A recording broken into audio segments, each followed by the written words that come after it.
Irmãos, vamos abrir a palavra do Senhor no livro de Filipenses, capítulo 4. Filipenses 4.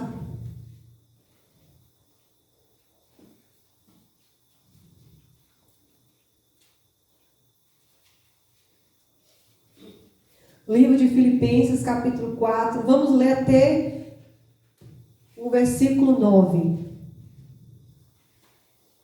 Amém? Amém. Então vamos ler a palavra do Senhor nessa noite. Portanto, meus amados e muito queridos irmãos, minha alegria e coroa, estai assim firmes no Senhor, amados. Rogo a Evódia, rogo a Sinti que sintam mesmo no Senhor.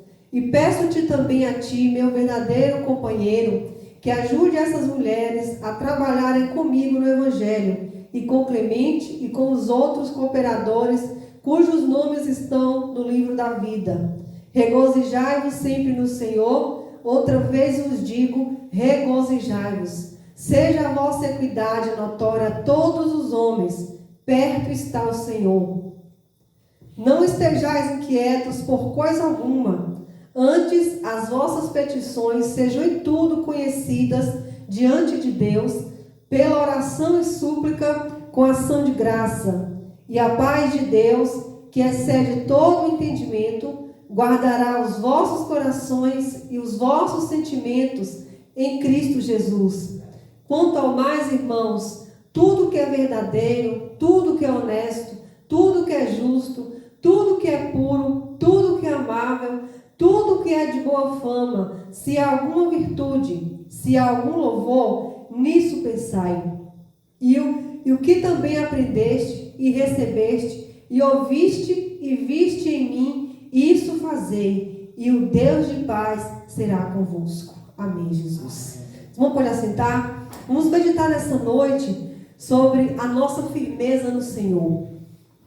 Nós vimos aqui Paulo, ele advertindo em primeiro lugar, nessa sua carta, nesse capítulo, em primeiro lugar, para que os irmãos ficassem firmes no Senhor. Quando Paulo falou isso, irmãos, ele estava preso, a igreja estava sem a assistência dele, e ele escreveu essa carta dizendo: irmãos, seja firme no Senhor. E é o mesmo recado que Deus, ele fala para cada um de nós hoje, que nós possamos ser firmes no Senhor. E o que é uma coisa firme? O que é um crente firme? É aquele crente que não se deixa abalar pelas tempestades. Nós sabemos que no mundo a palavra diz que nós teríamos aflições. Mas se nós formos olhar o exemplo de Jó, que nós podemos dar assim como exemplo máximo para nós aprendermos a ficar firmes. Jó perdeu tudo o que tinha, ele só não perdeu o Senhor. Que nós possamos assim, quando a tempestade vier, quando a luta vier, nós possamos a cada dia ficarmos firmes no Senhor. Porque se não ficarmos firmes no Senhor, nós vamos cair. Hoje a gente passou o dia no Funil, a gente foi no Rio, e lá tinha uma árvore, eu reparei assim, e tinha uma árvore muito grande, pelos galhos assim secos, muito grande, tombada. E eu reparei que aquela árvore tinha muitos galhos, mas a raiz dela era muito pequena. Aí eu até tirei uma foto e falei assim, isso aqui dá uma boa, dá um bom post. E aí a gente pode ligar isso com a nossa vida. As nossas raízes, os nossos valores, a nossa fé, ela tem que estar bem fundada, tem que estar bem arraigada, para que as coisas deste mundo, as tempestades deste mundo, nada possa abalar a nossa fé. E triste coisa é quando alguém enfrenta uma dificuldade e ele abandona o Senhor. Ele abandonou tudo. Porque quando nós temos Deus, mesmo que nós estamos enfermos, financeiramente falidos, mas quando nós temos o Senhor, nós temos tudo. Mas tem pessoas que quando a tempestade vem, quando a crise vem, elas abandonam o Senhor.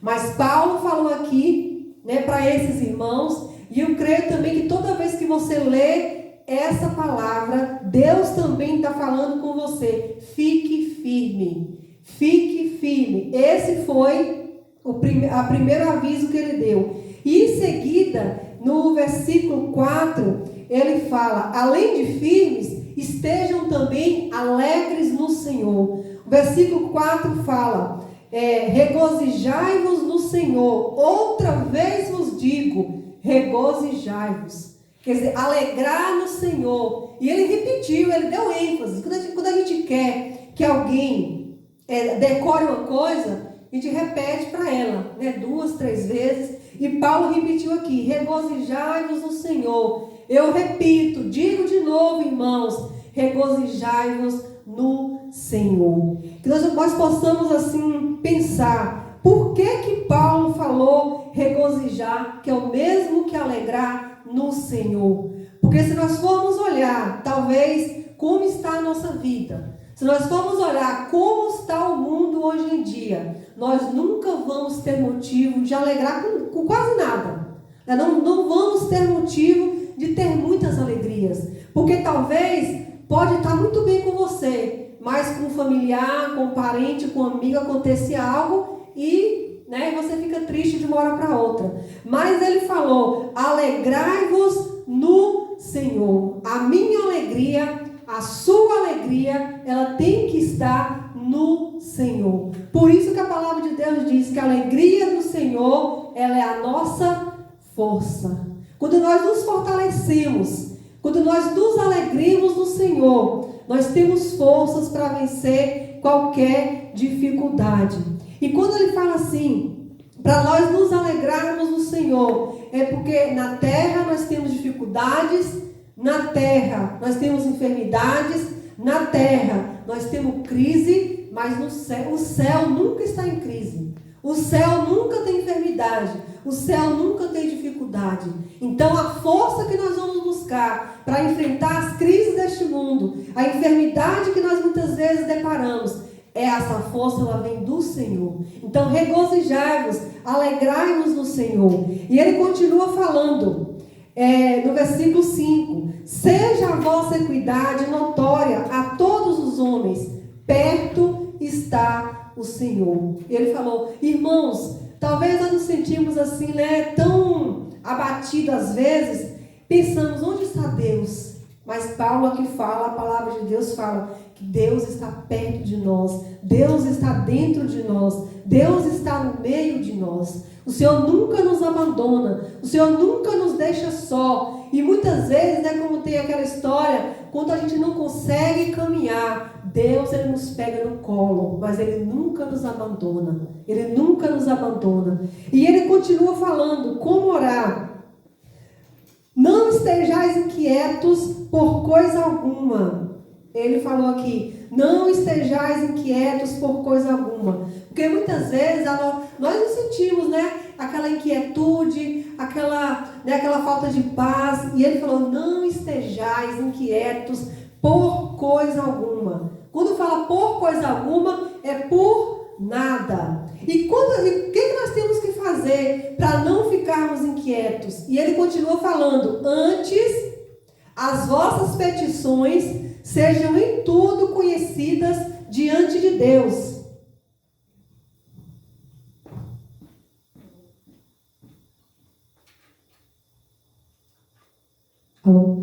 E diz assim: antes, as vossas petições sejam em tudo conhecidas diante de Deus, pela oração e pela súplica com ação de graça. O que Paulo está querendo nos dizer? O que o Espírito Santo está querendo nos falar conosco nessa noite? Que nós, antes de nós preocuparmos, antes de nós ficarmos inquietos, porque isso não vai resolver nada. A nossa inquietude, a nossa preocupação não vai resolver nada. Ele falou: antes de ficarem quietos, sejam as vossas petições em tudo conhecidas diante de Deus. Quando eu leio esse versículo, pensamos assim: mas será que Deus não já conhece aquilo que eu preciso? Eu tenho que fazer fazer ser conhecidas diante de Deus? É porque, irmãos, Deus quer que nós falamos com Ele, que nós falamos tudo com Ele, amém? Que nós falamos tudo com Ele. Porque já pensou? você tem um filho, tudo que o filho quer, tudo que você pensa que ele está querendo, você já entrega tudo. Que relacionamento mecânico que vai ser. Mas ele fala que as nossas petições sejam em tudo conhecidas diante de Deus. Mesmo Deus sabendo, nos mínimos detalhes, aquilo que você precisa, coloque diante de Deus. Porque isso vai gerar em você e Deus um relacionamento. E é isso que Deus ele busca, né, de nós. Foi para esse propósito que Deus nos criou, para nos relacionarmos com Ele. E quando nós colocamos tudo diante de Deus, conversamos com Deus sobre tudo, o nosso relacionamento com Ele também é fortalecido. E aqui fala: não estejais inquietos por coisa alguma, antes as vossas petições sejam em tudo conhecidas diante de Deus pela oração, pela súplica, com ação de graças. O que isso quer dizer? Isso quer dizer que eu tenho que orar, e eu tenho depois que descansar, e eu tenho também que agradecer a Deus por Ele ter me ouvido e que Ele já está provendo aquilo que eu preciso. Nem sempre o que eu pedi para Deus, nem sempre a minha petição para o Senhor vai ser aquilo que eu quero. Talvez vai ser um não, vai ser uma resposta do Senhor, um não. Mas Deus vai me dar para mim, Deus vai dar para você aquilo que você precisa. Deus vai dar para cada um de nós aquilo que é necessário. Então nós temos que aprender a louvar a Deus pelo sim e louvar também a Deus pelo não. Porque o Senhor conhece lá na frente. Quantas orações que nós fizemos que se tivesse sido, né, a resposta que nós queríamos, como, né, teria sido bem diferente depois. Mas muitas vezes nós oramos e Deus nos dá um não, e lá na frente nós vamos ver que aquele não de Deus era a vontade dele perfeita para a nossa vida. Né? O não de Deus é a vontade perfeita para a nossa vida. Mas nós temos que fazer o quê? Pedir a Ele que as nossas súplicas sejam conhecidas diante dele com a oração e súplica, né, com ação de graças. Então você tem que orar, né, suplicar e depois já agradecer ao Senhor. Deus, obrigado por ter me ouvido. Eu tenho certeza que o Senhor vai resolver, o Senhor vai mandar como o Senhor quiser. Que seja feita a tua vontade, não a minha vontade. Quando nós vimos Jesus no Getsemane, Jesus, naquelas horas de agonia, ele pede ao Pai: Pai, se possível, passa de mim esse cálice. Mas depois ele reconhece que a vontade de Deus para a vida dele era que ele fosse para a cruz, e ele fala: mas que seja feita a tua vontade, não a minha vontade. Que a vontade de Deus ela é perfeita, né? A vontade de Deus é boa, perfeita e agradável, e vai se cumprir na nossa vida. Mas vamos pegar nossas petições, orar, suplicar e já agradecer. Foi o que Paulo ensinou aqui para essa igreja de Filipos, e é o que Deus também ensina para a igreja de Ouro Verde e qualquer igreja que ler essa palavra. É porque a palavra de Deus ela não muda. E ele segue aqui. E depois que eu orei, que eu supliquei, que eu agradeci a Deus, que em vez de preocupar, eu coloquei na mão de Deus, qual é o resultado disso? Ele começa falando: e a paz de Deus, que excede todo o entendimento, guardará o vosso coração e os vossos sentimentos em Cristo Jesus.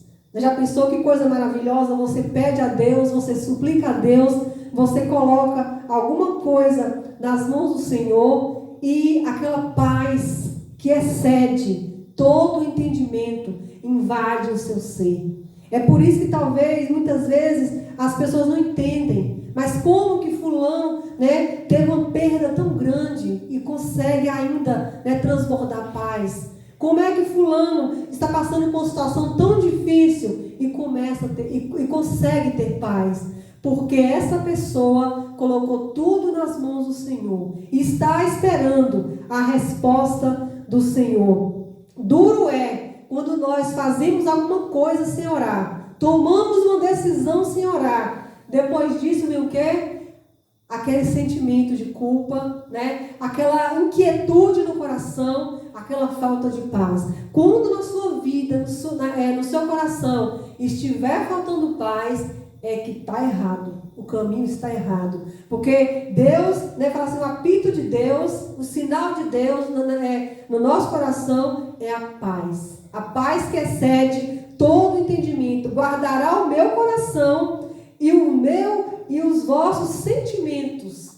Porque às vezes a resposta não é como eu quero, eu começo a murmurar, eu começo a reclamar, eu começo a blasfemar, né? Eu começo a duvidar onde está o Senhor. E essa paz, essa certeza de que Deus ouviu, e eu até já agradeci a Deus pela resposta dele. E eu vou a partir de agora aprender a descansar no Senhor. Essa paz vai guardar o meu coração e vai guardar também os meus sentimentos. Eu não vou ficar murmurando, mesmo se demore 1 ano, 2, 3, para a resposta chegar. Eu vou ter paz, a minha vida vai estar firmada no Senhor e eu vou saber, na hora e no momento certo, Deus, Ele vai cumprir a sua vontade na minha e na sua vida.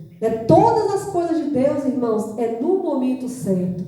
Nós é que queremos, às vezes, né, dar uma mãozinha para Deus, apressar as coisas, mas a vontade de Deus, aquilo que Deus tem para nós, Ele vai acontecer no momento certo. E quando fala aqui que a paz de Deus vai guardar o meu coração e o meu sentimento, e Ele fala também da mente, né, que a nossa mente é uma coisa delicada. E Ele fala aqui, quanto ao mais, irmãos, tudo que é verdadeiro, tudo que é honesto, tudo que é justo, tudo que é puro, tudo que é amável, tudo que é de boa fama, se há alguma virtude e se há algum louvor, nisso pensai. Como é difícil você pegar a sua mente e colocar, assim, pensar só em coisas boas. Porque os maus pensamentos, eles vêm sem a gente nem perceber, né? Quer dizer, você não é culpado, eu não sou culpada por nenhum mau pensamento que vem na minha cabeça. Eu só sou culpada se esse pensamento continuar na minha cabeça. Aí eu tenho que fazer o quê? A Bíblia diz que nós devemos pegar todos os nossos pensamentos e levar cativos a Cristo. O que é cativar? Nós temos levar o cativeiro, é prender. Nós não podemos deixar ele solto. Martinho Lutero tem uma frase que diz: você não pode impedir os passarinhos de rodar na sua cabeça, mas se eles ficarem fazendo ninho, morar, né, botar os ovos, aí já é culpa sua. Isso mostra o quê? Às vezes um pensamento mal vem, eu tenho que repreender. Está repreendido em nome de Jesus. Isso é levar cativo todo pensamento. E Paulo falou que a nossa petição seja conhecida diante de Deus pela oração, súplica, com ação de graça, e a paz de Deus vai guardar o meu sentimento, eu guardará os vossos corações e os vossos sentimentos, e eu tenho que aprender a colocar a minha mente, né, levar os meus pensamentos a pensar apenas em coisas boas. Como que eu posso pensar em coisas boas? Vendo coisas boas. Porque a nossa mente já fica registrado tudo aquilo que nós vimos, né, tudo aquilo que nós olhamos, porque diz que os olhos, né, é a janela da alma. Então não veja coisas que você depois vai ficar pensando. Porque às vezes você está ali, né, de boa, e vê uma notícia, você olha uma coisa que aquilo estraga todo o seu dia. E você começa a pensar diferente. Mas aprenda a renovar a sua mente. Lá em Romanos 12, 2, foi o que eu preguei no culto passado, diz assim, que nós não devemos conformar com este mundo, mas transformar-nos pela renovação do nosso entendimento. Transformar-nos a cada dia. Porque a nossa mente ela é condicionada. Se você acostumar com uma coisa, você faz aquilo no automático. Não é assim? Você começa a fazer uma coisa e você faz no automático. Né? Você hoje não precisa assim, pensar em como escovar um dente. Já vai no automático, você já sabe como escovar os dentes. A criança não tem que ensinar até ela aprender. Mas a nossa mente, ela condiciona as coisas. Então, cuidado com o que nós colocamos, né? Deixamos, porque às vezes vem na nossa mente. Mas cuidado com o que nós deixamos a nossa mente. Procura pensar em coisas verdadeiras, em tudo que é puro, tudo que é honesto, tudo que é amável, tudo que tem boa fama. Se tem alguma virtude, ainda falou assim, se tem alguma virtude e se tem algum louvor, comece a pensar nisso. E a palavra de Deus, ela tem um exercício poderoso para nós. Deus sabe que a nossa mente, ela fica vazia, ela fica vagando. Por isso que ele fala que nós devemos ler e também meditar na palavra de Deus. Leia e medite na palavra que está escrito aqui. O que é meditar? É pensar sobre ela. Pensar sobre ela. E quando você gosta de alguma coisa, você pensa, você começa a pensar sobre essa coisa.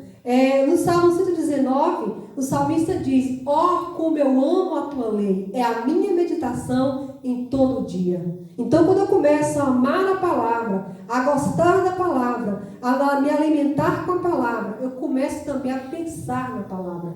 Eu li um livro esses dias, onde o autor fala que ele tem que colocar a mente dele para meditar na palavra, porque a mente não fica vazia. Você começa a vagar para o mundo, para tantos lugares, fazer tantas coisas. Se o nosso pensamento se fosse exposto, né, de cada um de nós não teríamos, coragem nem de sair na rua mais, de tantas coisas que nós pensamos. Mas nós temos que levar cativo o nosso pensamento. E ele falou, ele de manhã, como é que a palavra de Deus diz, ele de manhã, ele começa a ler um versículo. A fé é o firme fundamento, começa a ler um versículo. Aí, durante o dia, ele fica pensando, fé, o que é fé? Mas ele fica, o que é fundamento? Ele fica destrinchando aquele versículo, até ele dissecar aquele versículo todo na mente dele. E acontece o quê? Que aquilo cria um hábito. Ele entende realmente o que é aquele versículo e aquilo cria um hábito. Que nós possamos aprender também, porque a palavra de Deus diz para nós fazermos isso, meditar, pensar na palavra de Deus, cuidar da nossa mente, renovar a nossa mente, porque se nós não nos renovarmos com o poder do Espírito Santo, com o que a palavra de Deus diz, nós não vamos experimentar neste mundo a boa, agradável e perfeita vontade de Deus. A palavra de Deus é clara e o que ela diz é isso. Nós temos que renovar a nossa mente. E às vezes nós queremos ser abençoados sem cumprir a nossa parte. Meu Deus, por que, que Deus abençoou tanto fulano? Por que eu oro? Mas eu não cuido da minha mente. Eu não medito na palavra, eu não oro ao Senhor. Eu não jejuo, eu não faço nada. E aquela mente continua aquela mente cauterizada, aquela mente velha, aquela mente parece que está sendo moldada pelas coisas do mundo. Mas não, o Senhor fala aqui, nós devemos procurar pensar naquilo que é bom, naquilo que é do céu, nas coisas de Deus. E ele continua falando aqui no 9, o que também aprendeste, recebeste, ouviste e viste em mim, isso fazei, e o Deus de paz será convosco. Paulo queria que toda aquela igreja cumprisse o que ele tinha falado. E Deus também quer que essa igreja cumpra também o que ele falou na sua palavra. O que nós temos aprendendo, recebendo, ouvindo, vendo, tudo isso que Deus ele tem nos disponibilizado, nós também devemos fazer. Nós devemos praticar aquilo que a palavra de Deus ela diz sobre nós. E voltando ao primeiro versículo, irmãos, sejam firmes no Senhor. Nesses dias difíceis, nesses dias tão conturbados, que nós não possamos nos abalar. Talvez muitos possam perder a saúde, perder o dinheiro, perder algum ente querido, e muitos até perder a vida, mas nós não devemos nunca duvidar da vontade de Deus, nunca pensar em outra coisa a não ser ter o Senhor conosco, amém? Que Deus possa nos abençoar e que os irmãos em casa possam reler este texto, meditar naquilo que foi dito. Isso já é um exercício para a mente. O que foi que Paulo falou para aquela igreja de Filipos, que é o que Deus também está falando aqui comigo hoje. E medite, e leia os pontos todos, e vão pensando nele, vão renovando a sua mente. Não deixe a sua mente ser um palco das coisas do inimigo, mas que ela seja renovada pela palavra de Deus, amém? Isso é um dever nosso, isso é uma tarefa nossa. Nós podemos colocar na nossa mente o que está na palavra de Deus. Aí sim, porque quando nós colocamos na nossa mente, porque vai para a mente, depois começa a ir para as ações. Uma pessoa não comete um crime de uma hora para outra, não. Não adultera de uma hora para outra, não. Primeiro ela vê, ela começa a pensar e depois o resultado são as ações. Então, que nós possamos assim, ver a palavra, aquilo que aprendeu, o que ouviu, o que viste, nós começamos a pensar que o nosso resultado será muito grande. Amém? Vamos orar ao Senhor, agradecer a Ele pela sua palavra, porque Ele tem nos despertado, Ele tem nos falado. Se nós não queremos seguir, a culpa não é dele, porque Ele tem nos falado a cada dia. E que nós possamos assim ser firmes no Senhor. Sejam firmes como a árvore que tem uma raiz muito funda, onde a vento vem, a tempestade vem, e ela dobra, ela sofre, mas ela não cai. Vamos orar, irmãos? Deus, obrigada por tudo. Obrigada, Pai, pela Tua palavra. Deus amado, por este dia, por cada um que está aqui nessa noite, Senhor. Nós te louvamos, te agradecemos por tudo aquilo que o Senhor tem falado conosco. Pela Tua bondade, Pai, pela Tua fidelidade nas nossas vidas. Pai, tenha misericórdia, Deus. Desperta-nos, ó Pai, levanta-nos, Senhor, nos ajude, Pai, a colocar na nossa mente, Pai, a palavra do Senhor. Ó Deus amado, nos ajude, Pai, a procurarmos as Tuas coisas em primeiro lugar. Muitas vezes, Deus, nos faltam forças, mas que Teu Espírito Santo venha fortalecer a Tua igreja nessa noite. Que Teu Espírito Santo possa dar visão celestial à Tua igreja nessa noite, Senhor. Porque muitas vezes os nossos olhos estão nas coisas deste mundo, mas que nossos olhos possam estar nas Tuas coisas, Senhor. Naquilo que o Senhor tem para nós, na Tua palavra. Deus, nós te agradecemos pela Tua palavra nessa hora. Agradeço por cada irmão, Deus, aqui. Por cada família, Deus, aqui representada. E nós nessa hora, Pai, intercedemos pelos nossos entes queridos. Ó Deus, visita cada um, Deus, onde estiver nessa hora. Ó Pai, a Tua palavra diz que a oração feita por um justo pode muito em seus efeitos. Ó Deus, não deixa que nenhum deles perca, Senhor, mas busque, Pai, alcance, Senhor, com a Tua infinita bondade e sabedoria, e usa-nos, ó Pai, para o Teu reino. Usa-nos, Pai, para a Tua glória. Obrigada, Pai, por aquilo que o Senhor tem falado, e que nós podemos assumir o compromisso, Pai, de colocarmos em prática, para que nós possamos experimentar neste mundo a boa, agradável e perfeita vontade de Deus. Obrigada, Pai, por cada um que está aqui, pelas nossas vidas. Abençoe o pastor com a sua família, onde eles estiverem. Vai suprindo as necessidades, abrindo portas, Pai. Obrigada por tudo, Deus, em nome de Jesus. Amém.